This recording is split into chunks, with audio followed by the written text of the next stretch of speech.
Ngayon mga kababayan, ngayon na naman.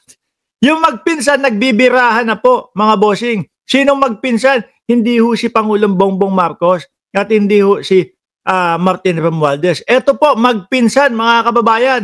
Banatan na din po. Sino? O, ito na. Ayan. Kaaway po ni Kap Nino Barsaga. Sino? Yung pinsan niya na si Barsaga din ang apelido. Kiko Barsaga naman ho, mga bossing. Sabi ko naman sa inyo, dati pa lang, parang etong si Kiko, nakikitaan na ho na may pagkakaltok ang kanyang kukote. Di ba? Pambansang nanay survivor. O, game. Umpisahan natin. Pakinggan natin si Kap Nino Barsaga. Ito sinasabi mo? Ano yan, Kap? Uy, ang liit Ang liit. Tapos nakasalamin pa ako. Ano yan?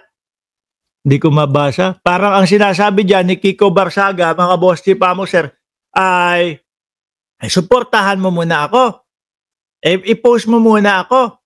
Ganon. Andyan na, si Banat Boy, Sabi niya, nagulat ako, naka-live yun, si Boss Mark, syempre, papadaig ba ako sa inyo? Parang inuutusan dito sa text message ni Kiko Barsaga, si Kap Nino Barsaga, nako, malabo hong mautusan yan. Alas 12 ho dito si Banat Boy aka Mayor Vico sa Birahan PH. Malabo hong mautusan niya si Kap Nino kung ano po talaga ang paniniwala niya. Yun ang gagawin niya. Walang kamag-anak, walang kaibigan dyan kay Kap Nino Barsaga. No? Naikwento niya na sa akin yan Sabi, Mark, alam mo, pinsan ko yun Yung mga tatay nun, maayos, matitinong tao. No? Maayos, matitinong tao. Siya din yung, sabi ni Kap Nino, siya din yung yung bata na congressman na pumanik doon sa entablado at tapos binastos yung kanyang tatay, sumigaw ng BBM.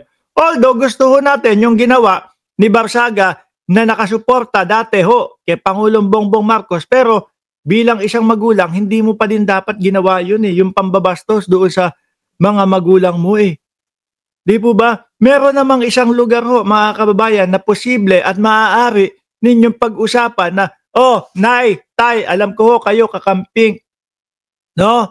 Alam ko po kayo kakamping. Pero, ito po paniniwala ko, BBM po ako. Yung ilagay sa lugar, yung hindi mo na dapat ipahiya, yung tatay mo na nagsasalita doon sa entablado, kaharap po ng napakaraming mga kababayan nila.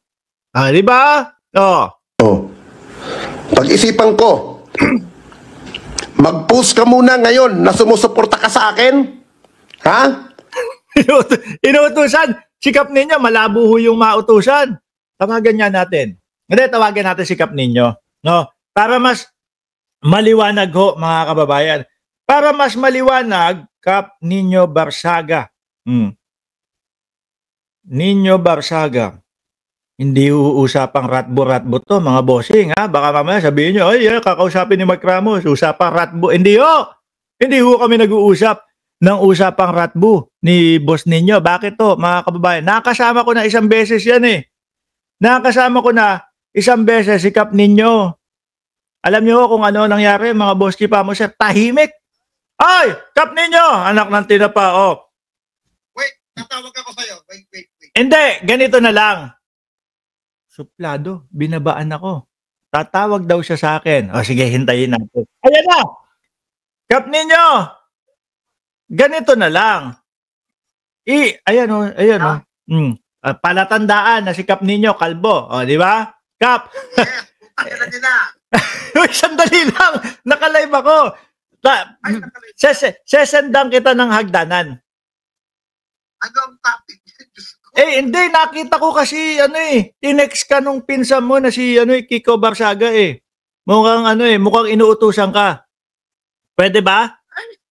Ayokong basta sumunod sa gusto niya. May sarili siyang mundo, may sariling mundo ako. Sandali. Magkaibahan kami ng mundo. Sandali. Sendang kita ng hagdanan, panik ka,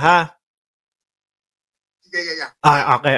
Ayan, Kap Nino, Ito naman ito. Ulit naman ako. Kap, ganun dito sa Birahan PH, Kap Nino. At nilinaw ko. Putek na. Sasabihin ko pa lang sa kanila. Alam nyo, hindi kami nag-uusap ni Kap Nino tungkol sa Ratbo, pero nung nagkita kami niyan, nakatitig sa Ratbo ko. Oh, yun pa lang sasabihin. Sige. Okay na. Padala ko na sa iyo. Sandali. Padala natin.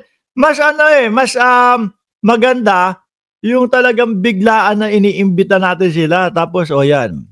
Tapos, sila na yung mismong magkukwento. Di ba? Kesa yung opinion tayo dito. Mamaya, mali pa yung opinion natin. At least, rektahan. Kap Nino Barsaga. Papanik na yan, mga bossing. Pakinggan pa natin to muna.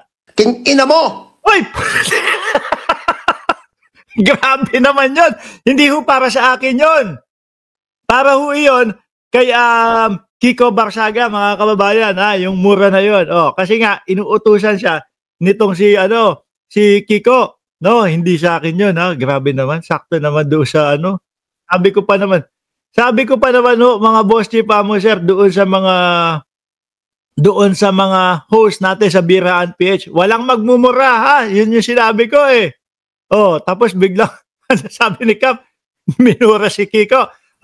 Eto na ho. Wala pong iba kundi si Kap Nino Barsaga. Live ka ba? Hindi ka naman nakalive sa YouTube Ha? Hindi ka nakalive. Ikaw nasa Birahan PH tayo. No? Facebook? YouTube pa din. Birahan PH. Yan, si Kap Nino. Okay. Meron pa ba ibang channel? Meron. Ito. Bago lang, pero may mga host dito. Send mo sa akin yung link. Nung sige. bagong ipalo ko. Okay, sige. Sesend ko agad sa iyo. Yeah, Kap! Yeah. Ba't mo minura si Kiko? Ano nangyari ba? Hindi, siguro sa bugso ng damdamin.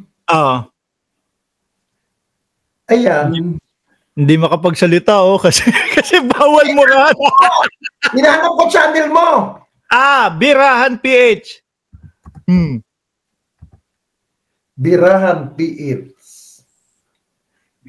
Kulay itim yung niyan. Nakita ko na. Yun. Yan, mag-subscribe ako. Ayun, biruin nyo, si Kap Nino, nakita pa lang, subscribe na agad. Salamat, Kap.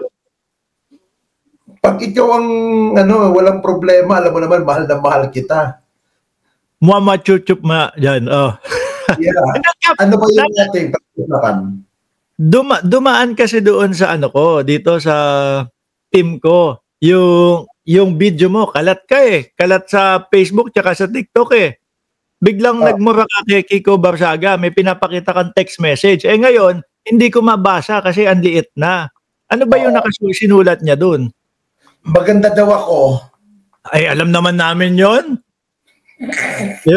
Alam naman namin yon. Dapat yung pinsa mo alam din.